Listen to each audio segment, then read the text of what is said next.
Question number 1 है हमारे पास। इसमें ट्रू और फॉल्स हमें बताने हैं, ठीक, और आंसर को जस्टिफाई भी करना है।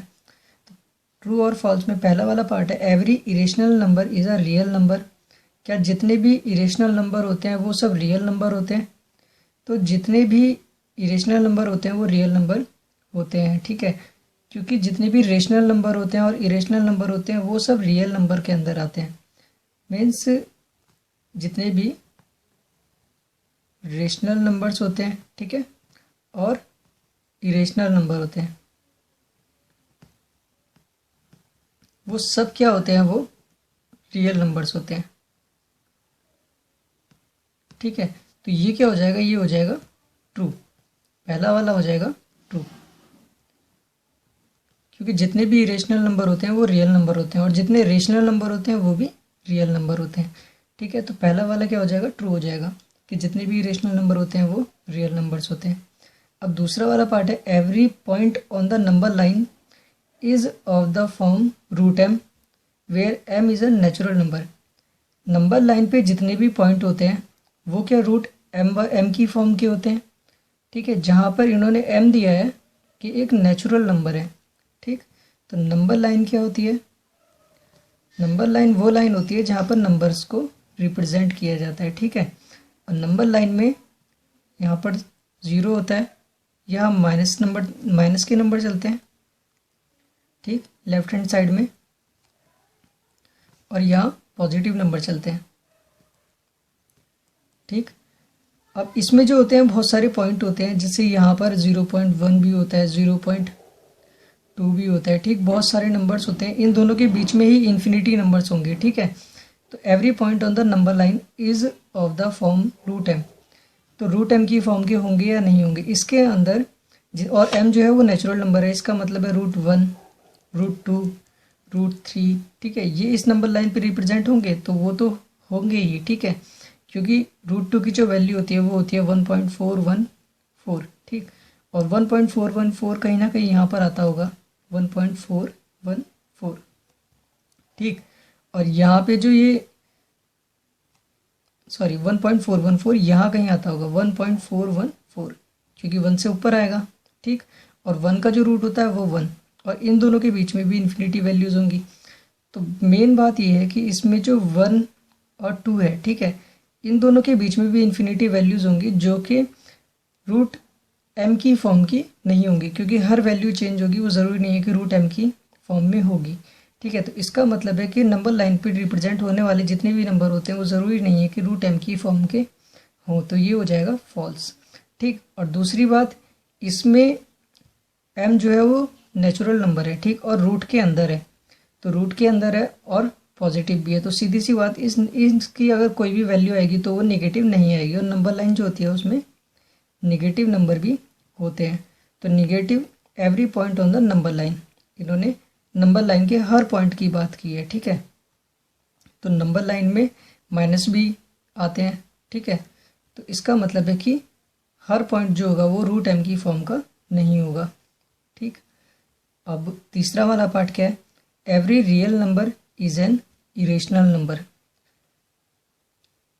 जो रियल नंबर्स होते हैं वो हर नंबर इरेशनल नंबर होते हैं, तो ये हो जाएगा फॉल्स, ठीक। और ये भी फॉल्स ही है।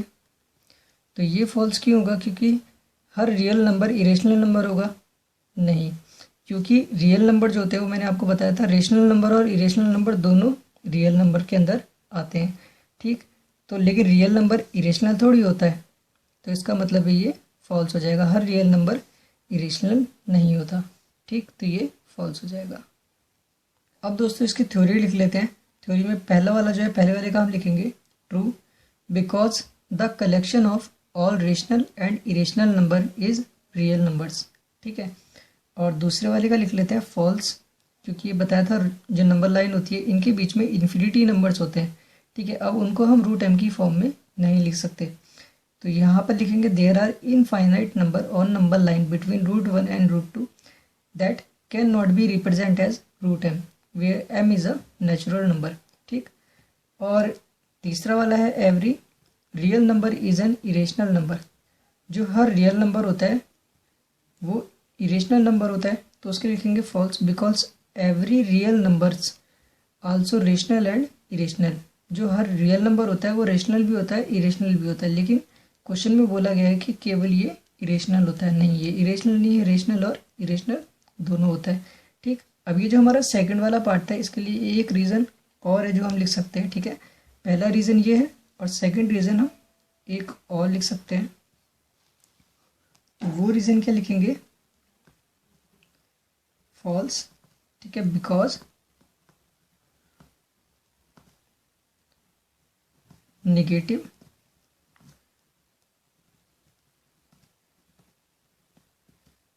numbers cannot be represent on square root। ठीक है, तो क्वेश्चन नंबर 2 है, are the square roots of all positive integer irrational? If not, give an example of the square root of a number that is a rational number. Means ये जो square roots होते हैं, जितने भी square roots होते हैं, वो क्या सभी स्क्वायर रूट इरेशनल नंबर होते हैं? ठीक, अगर नहीं होते हैं तो ये बताना है कि उनमें से जो स्क्वायर रूट है वो उनमें से कौन से रेशनल नंबर हैं।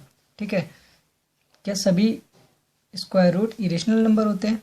तो यहाँ पर होगा नो, क्योंकि स्क्वायर रूट कौन से होते हैं? जैसे स्क्वायर रूट में 1 है, ठीक, √2, √3, √4, √5, √6, √7, √8, √9, √10, ऐसे ये कंटिन्यू। ठीक है, ये क्या होते हैं? ये सब स्क्वायर रूट्स होते हैं। ठीक, अब इन्होंने बोला है कि क्या सभी स्क्वायर रूट जो होते हैं वो इरेशनल नंबर होते हैं? तो इरेशनल नंबर कौन से होते हैं? जो जैसे √3 है, ठीक है, ये इरेशनल नंबर है, इसे हम P/Q की फॉर्म में नहीं लिख सकते। जिन्हें नहीं लिख सकते वो इरेशनल नंबर होते हैं।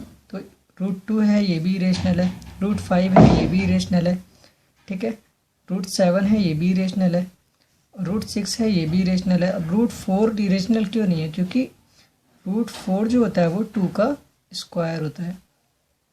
ठीक है, और स्क्वायर से रूट कट जाता है, तो यहाँ क्या आ जाएगा? 2। तो 2 तो एक रेशनल नंबर है, इसका मतलब है कि √4 भी एक रेशनल नंबर होगा। ठीक, तो इसका मतलब है कि हर स्क्वायर रूट जो होता है वो इरेशनल नंबर नहीं होता। तो यहाँ लिख देंगे the square root of all positive integers are not irrational number. ठीक है, और एक एग्जाम्पल पूछा है तो यहाँ लिख देंगे, एक एग्जाम्पल लिख देंगे, एग्जाम्पल में √4 लिख देंगे। ठीक है, और कौन कौन से हो सकते हैं? √9 होता है, √9 किसका होता है? ये 3 के बराबर होता है, और 3 भी रेशनल नंबर होता है। और कौन से होते हैं? 16 होता है, ठीक है, ये भी रेशनल नंबर होता है क्योंकि इसका स्क्वायर रूट जो होता है वो 4 होता है। ठीक, तो इसका मतलब है कि यहाँ पर हर स्क्वायर रूट एक इरेशनल नंबर नहीं होता। ठीक है, तो क्वेश्चन नंबर 3 है, show how √5 can be represented on the number line. √5 को हम नंबर लाइन पे कैसे रिप्रेजेंट कर सकते हैं? ठीक है, तो नंबर लाइन पर हमें √5 को रिप्रेजेंट करना है, तो उसके लिए हम क्या करेंगे? सबसे पहले एक नंबर लाइन लेंगे।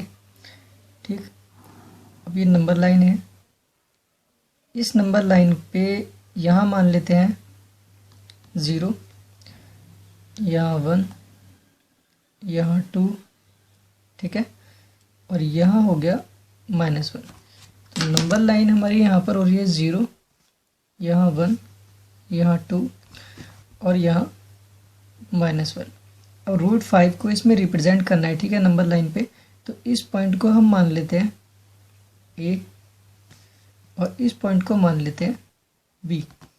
ठीक है, तो हमने क्या किया? ये माना है, तो यहाँ लेट AB = 2 यूनिट। ठीक है, तो यहाँ से लेकर यहाँ तक की 2 यूनिट है। अब हमें B से एक परपेंडिकुलर खींचना होगा। ठीक है, तो B से अगर परपेंडिकुलर कैसे खींचेंगे? यहाँ से एक परपेंडिकुलर लेंगे, ठीक,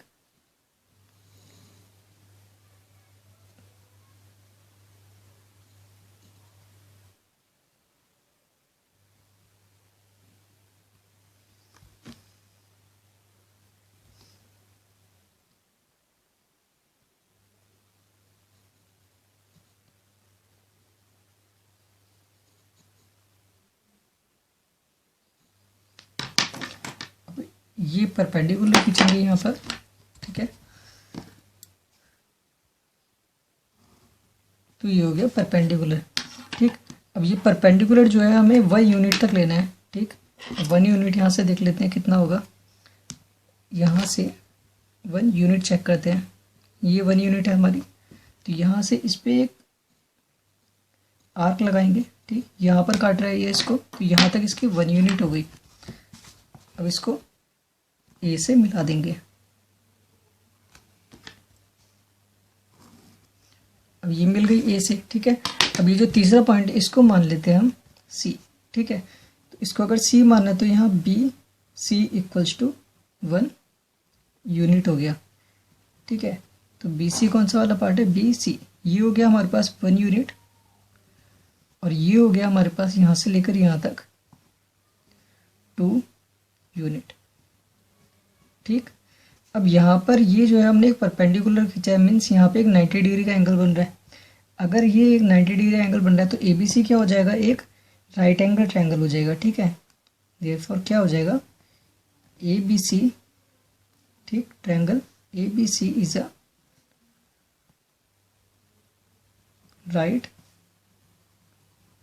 एंगल ट्रायंगल, ठीक है। राइट एंगल ट्रायंगल में क्या लिखती है, पीजीटी पाइथागोरस थ्योरम। तो नाउ बाय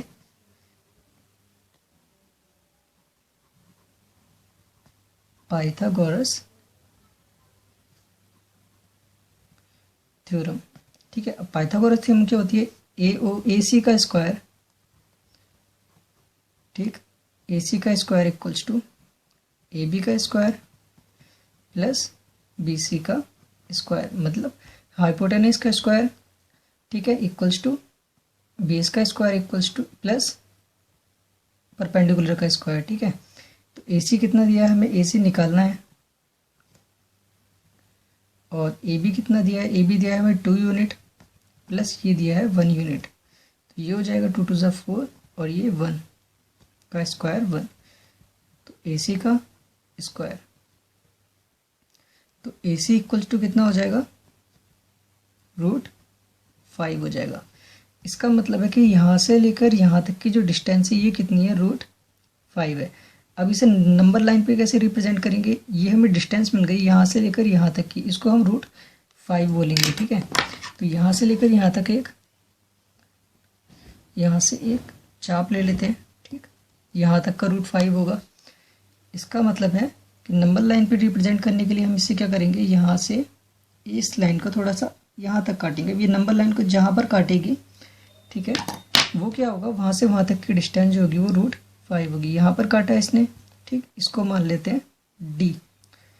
तो ये जो हो गई ए से लेकर डी तक की जो डिस्टेंस है, ठीक है, ये होगी √5। तो यहाँ लिख देंगे ए डी इक्वल्स टू √5, ठीक। ये किस पे, ऑन नंबर लाइन, ठीक।